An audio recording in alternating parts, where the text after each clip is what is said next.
जीवन दा मैनू आनंद आ गया है कि जीवन दा मैनू आनंद आ गया। कोई दाग निंदा दा लगदा न मैनू, कोई दाग निंदा दा लगदा न मैनू, निंदा दा मैनू ना उस्ताद दा मैनू।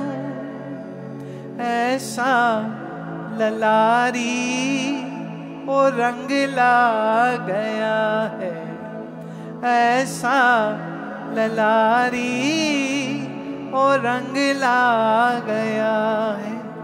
मेरे घर में शाहों का साया गया है, मेरे घर में शाहों का साया गया है कि जीवन दा मैनू आनंद आ गया है कि जीवन दा मैनू आनंद आ गया है। ये आनंद कैसे आएगा? ये आनंद का तरीका है जब आप अपने ही अंदर आनंद स्वरूप परमात्मा कैसे मौजूद है। जब इस ज्ञान की प्राप्ति कर लेंगे तो फिर आनंद ही आनंद है। बेटा बेटी दौलत जवानी आज है कल नहीं है प्यारे, लेकिन आनंद स्वरूप परमात्मा तुम्हारे भीतर हमेशा है, वो तुम्हें छोड़ के जा नहीं सकता। जैसे लहर को जल छोड़ के जा नहीं सकता, ऐसे मुझे छोड़ के परमात्मा कहीं जा ही नहीं सकता। पर वो मेरे में है कैसे? इसे जानने के लिए ज्ञान की आवश्यकता।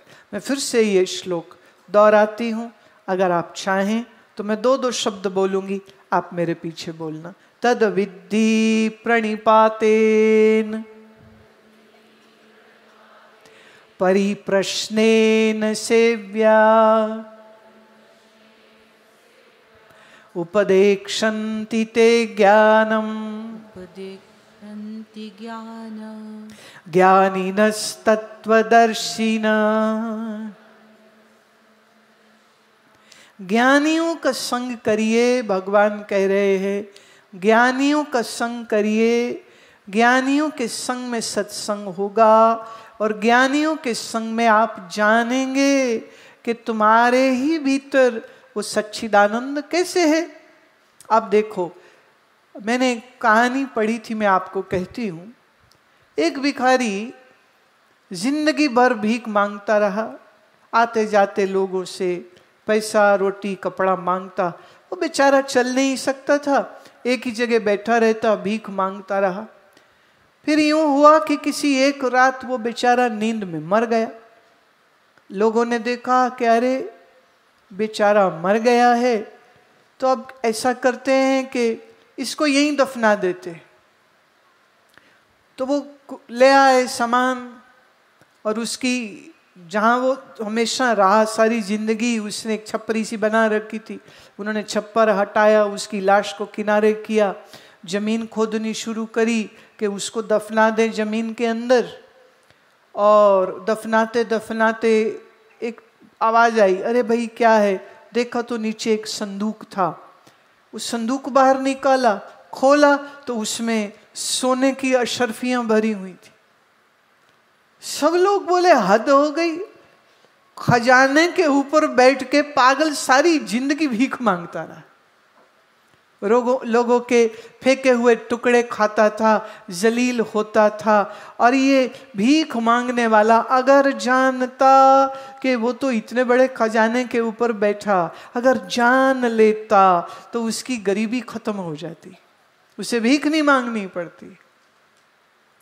अब आप सोचोगे कि ये कहानी का हमारे से क्या ताल्लुक ये है, आप ही हो वो भिखारी। मालूम कैसे?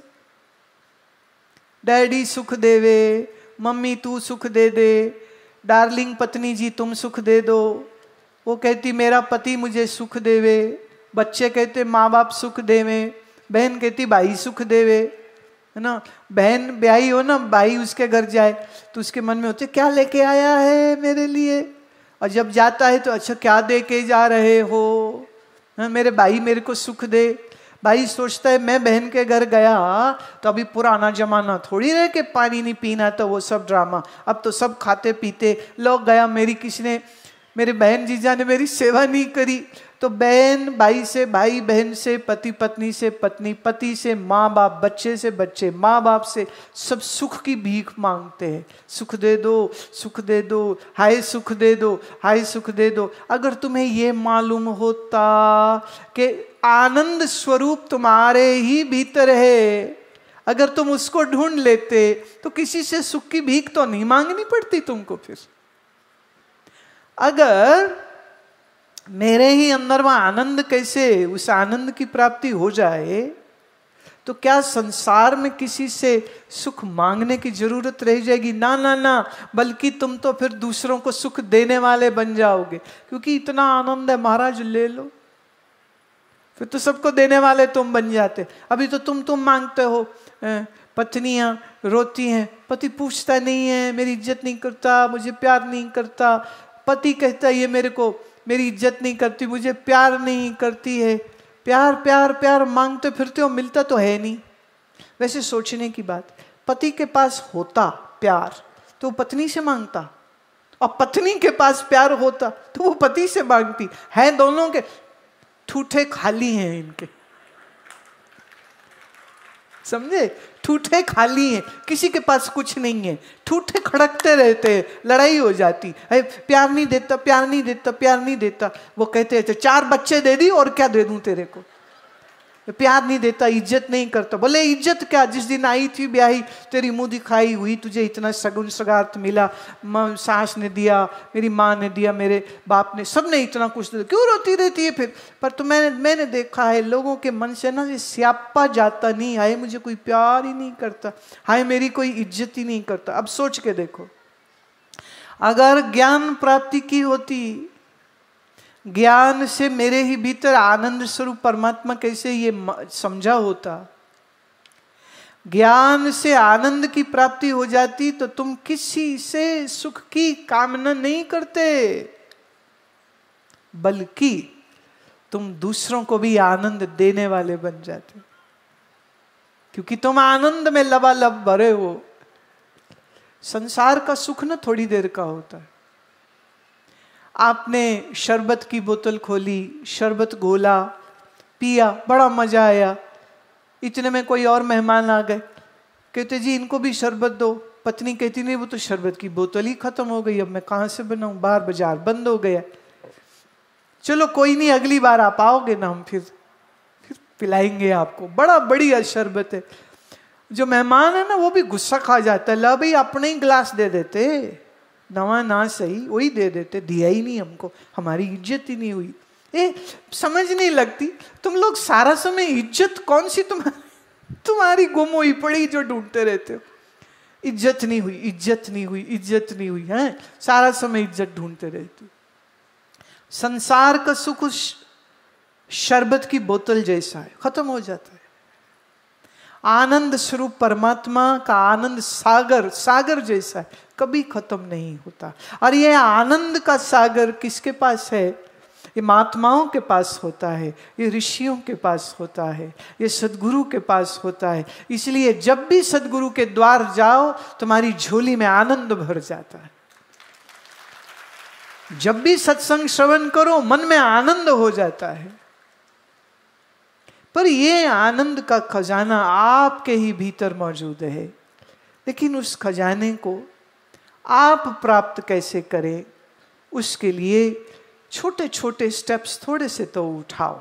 आज फिर से कहती हूँ, कल सुबह स्नान करके आधा घंटा पहले उठ जाना, अलार्म लगा के, स्नान करके, आसन बिछा के, रीढ़ की हड्डी सीधी करके, श्वास कुछ देर गहरे लेना, लंबा गहरा श्वास, और लंबा गहरा श्वास छोड़ना कुछ देर, और फिर अपने ही इन्हीं श्वासों में आप मंत्र जो भी तुम्हें प्यारा है, श्री राम जय जय राम, ओम नमः शिवाय, या मूल मंत्र, या कि वाहिगुरु मंत्र, जो तुम्हें अच्छा लगे, आप उस मंत्र का कम से कम, अच्छा हाथ खड़ा करिए, कितनों के पास जप वाली माला है जिसे जप करते? वाह वाह वाह। इधर पुरुषों में थोड़े लोगों के पास नहीं है, जिनके पास नहीं है वो ले लेना, मुझे नहीं मालूम यहाँ इन्होंने रखी है या नहीं, नहीं तो प्रबंध करा देंगे ताकि माला मिल जावे तुमको, कल तो नहीं शायद परसों तक जरूर इंतजाम। एक माला अपने पास जरूर रखनी चाहिए। वो माला हाथ में लेकर के, ये पहली अंगुली से माला को छूते नहीं है, क्योंकि इसको महात्माओं ने ट्रेडिशन से कहते ये अहंकार की अंगुली, इसको अलग रखो। यहाँ बीच में माला रखी, एक मनके पे एक मंत्र किया, फिर दूसरा, फिर तीसरा, फिर चौथा, फिर पांचवा, ऐसे कम से कम एक माला मंत्र सुबह जरूर किया करो। और हो सके तो अपने छोटे छोटे बालकों को भी अपने साथ बैठाया करो। पीछे माताएं बैठी हैं, अपने बच्चों को साथ लेके बैठी हैं। मैं इन सब माताओं को बहुत बहुत शुभकामनाएं देती हूँ जो अपने साथ अपने बच्चों को लेकर के आई हैं, क्योंकि अगर बच्चों को सत्संग का संस्कार माँ नहीं देगी तो बताओ कौन देगा। तो धन्य है ये माएँ जो पीछे बैठी हैं ना अपने बच्चों के साथ। मैं इन सभी माँओं को प्रणाम करती हूँ कि माँ ने बहुत अच्छा काम किया है। इसके साथ मैं एक बात और कहती हूँ, छोटे बच्चों के लिए मैंने एक किताब लिखी है जिसका नाम है दिव्य कथाएं। तो उसमें गुरु नानक साहिब, कबीर साहिब, मीराबाई जी और श्री हनुमान जी, ऐसे इनके बाल्यकाल की कहानियों को उसमें मैंने दिया, और उसके साथ चित्र बने, इलस्ट्रेशंस हैं कि आप अपने बच्चे को वो किताब दिखाओ, वो उसको साथ में पढ़ाओ, खुद भी पढ़ो, तो बच्चों को ये संस्कार आएगा कि श्री कृष्ण का बालपन कैसा था, श्री राम का बालपन कैसा था। और 3 कॉमिक बुक्स हैं जो बच्चों के लिए खास मैंने बनाई, जिससे बच्चे योगासन करने को प्रेरित हो, आंख बंद करके प्राणायाम करने को प्रेरित हो, और उनमें शौर्य और वीरता आवे। ऐसी 3 कहानियाँ जो मैंने लिखी, मिली की अद्भुत गजब कहानी, कस्तूरी की गजब कहानी, मिली और टोयो नाम से, और जो बड़ी किताब है वो है दिव्य कथाएं, जिसमें 8 कहानियाँ चित्रों के साथ है। मैं चाहूँगी कि माएँ वो आज किताब ज़रूर लेके जाएं, अपने बालकों को ध्यान भजन भी सिखाएं। और ये जो सारा समय तुम्हारे बच्चे मोबाइल फ़ोन में गेम खेलते रहते हैं ना, इससे इनको छुटकारा दिलाइए। आप तो सोचती हैं चलो ये बिजी है फ़ोन में, हम अपने 10 काम निपटा लेंगे, लेकिन अभी साइंस ये कह रही है जो बच्चे ज़्यादा समय, और वो भी छोटे बच्चे जो मोबाइल फ़ोन में गेम खेलते रहते हैं, उससे जो रेज निकलती हैं वो आँखों के जरिए बच्चे के ब्रेन में, दिमाग के जो न्यूरॉन्स होते हैं वो उसको नुकसान पहुंचाती है, और ये न्यूरॉन्स सिकुड़ने लग जाते हैं, और कुछ समय बाद ये बच्चे बहुत हाइपर हो जाएंगे, बहुत गुस्सा खाएंगे, बहुत जिद करेंगे, बहुत लड़ाई करेंगे, और फिर हर चीज़ मनवाएंगे और आपकी नहीं सुनेंगे और बड़े क्रोधी हो जाएंगे। ये रिसर्च जो है ये स्टैनफोर्ड और हार्वर्ड यूनिवर्सिटीज़ के जो वहाँ पर न्यूरोफिजिसिस्ट है, न्यूरोलॉजिस्ट और साइकाट्रिस्ट ने मिल कर के की थी। तो मेरा निवेदन है माँओं से, और जितने पिताजी लोग बैठे, अपने बच्चों को आप मोबाइल फ़ोन से दूर रखिए। टेलीविज़न भी समय रखिए कि तुम आधा घंटा देख सकते हो, पर उसके लिए मम्मी जी को भी तो अपना टेलीविज़न देखना कम करना पड़ेगा। वो जो सीरियल सारा समय देखती है वो भी तो कम कर, आप देखते हैं इसलिए बच्चे देखते, आप मोबाइल में घुसी रहती इसलिए बच्चे भी वही चाहते। तो एक छोटा सा मेरा सुझाव है, मैं चाहती हूँ आपके बच्चे इंटेलिजेंट बने, आपके बच्चों की स्मरण शक्ति अच्छी हो, आपके बच्चों में गुस्सा अधिक नहीं आए, इसके लिए ये ज़रूरी है। मोबाइल फ़ोन से बच्चों को दूर रखें।